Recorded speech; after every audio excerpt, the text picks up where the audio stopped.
Hey everyone, this is PrinceBrightstar, and I wanted to do kind of a year in review for 2016 and lay out my plans for 2017. 2016 was a year with both success and failure. This year's successes include the following: completing Phantasy Star, launching the Phantasy Star retrospective, starting and completing Undertale, and finally getting my feet wet with live streaming. In terms of failures, these come in the form of games that were abandoned. This includes Minecraft Story Mode and Mighty No. 9. Both of these were abandoned due to either lack in interest from the viewers, or the internet as a whole just not liking it. I suppose we could also mark the fact that I jumped into Undertale so late that the hype wave had already passed as a failure as well. I'll come back to Undertale later, as there's a couple of last topics I want to cover regarding that. With this video, I'm finally updating my channel banner to reflect my current series. As of right now, I have 4 running series that we'll be looking at into 2017. Phantasy Star Online 2, Phantasy Star Universe, Phantasy Star Universe Clementine, and Final Fantasy XIV. Based on some information I learned recently and based on my recent activities with the channel, I want to make a change to my promise to you. For the past couple of years, my promise has been 1 video a week, 2 if I have time. However, with the introduction of live streaming to the channel and how active I've been because of it, this really doesn't fit that statement correctly. As such, I'm changing this to the following: 1 video or live stream a week as a promise. More when I have time. I'm reserving the 1 a week in the event of life events that need to take priority. But in most cases, as you've seen, I can handle more. I feel that I'm at the point where I may be able to make a combination of 3 a possibility on a regular basis, and possibly even more. Live streaming has opened me up to a whole realm of possibilities now to expand the channel beyond Phantasy Star. Now, the retrospective will always be in the back of my mind, but I'm also willing at points to consider live streaming some of them now, as I've shown with Phantasy Star Universe Clementine. In the coming weeks, I plan to put together a video on how to install and register an account on that server so you can hop in and check it out, and join me if you want as well. Now with this, there does come a price, and that's going to be in the form of Phantasy Star Online 2. To start, let me note that regular, non-story content will continue to be covered at the same pace I have in the past. However, we are reaching the point where the in-game translations for the story are going to end soon. Up until now, I've been handling out-of-game translations using Kazemboshi's translations.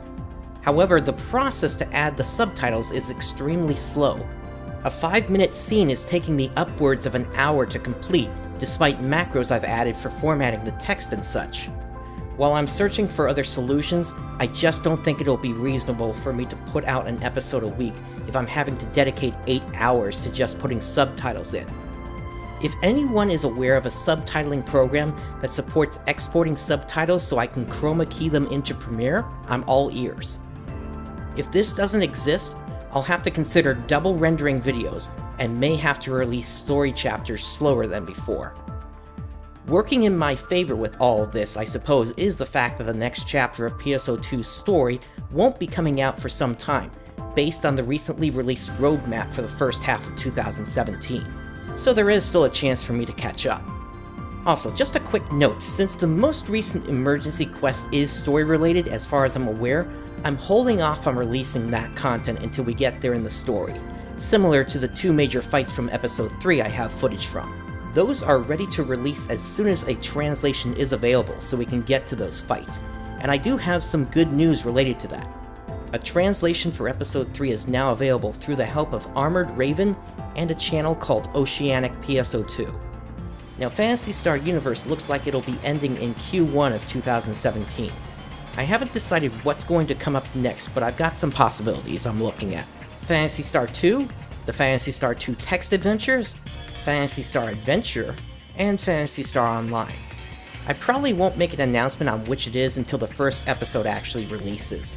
We probably won't be starting Phantasy Star Portable in 2017, and Phantasy Star Universe Clementine is spur-of-the-moment content. Now that just leaves Final Fantasy XIV. The response for this has been very good, outperforming Phantasy Star Universe's views. This being the case even though this is my first foray into the Final Fantasy series. The Japanese Fan Fest for Final Fantasy XIV just wrapped, and we have the release date for Stormblood now, June 20th, 2017. Or at least that's what the tentative date is. This is both good and bad news. Good because we finally have a tentative date, but bad because it's going to force me to rush more than I was before to get through the content. We were originally informed early summer 2017, and so I planned around that. However, now the date we have is before summer even starts.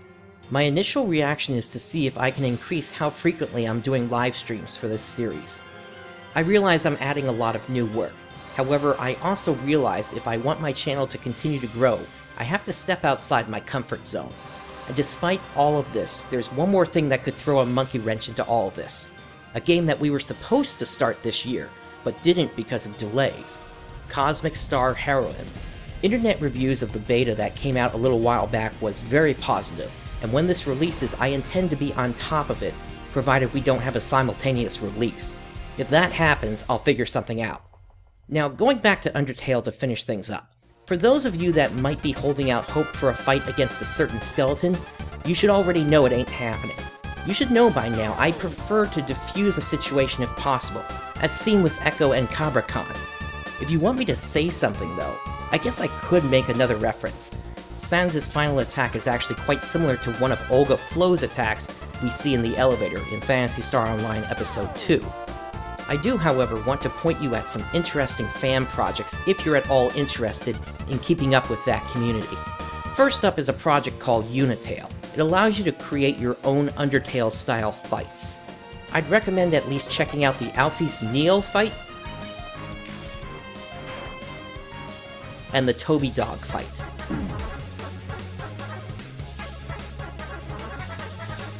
Next is a project called Dreamer Reborn. It basically does what we couldn't do, with Frisk giving up his heart to merge with Azrael. It's a combination comic, video, and game project. Some of you may have already run into the video portion of it in a popular video with Kara. Lastly, I want to bring up a project called Glitch Tale. It's an animated series, with the first season focusing on some of the unresolved questions related to the man we met in that room once. His name, I've learned in the intervening time, is Gaster. The second season explores life after reaching the surface. There are other projects like Overtale and Dogs of Futures Past as well. These just happen to make my top 3, as it were. 2017 is going to be a real test for me in seeing if I can keep up with everything, but I'm willing to try for all of you. Once again, I wouldn't be doing this if it wasn't for all of you tuning in, and you have my deepest thanks.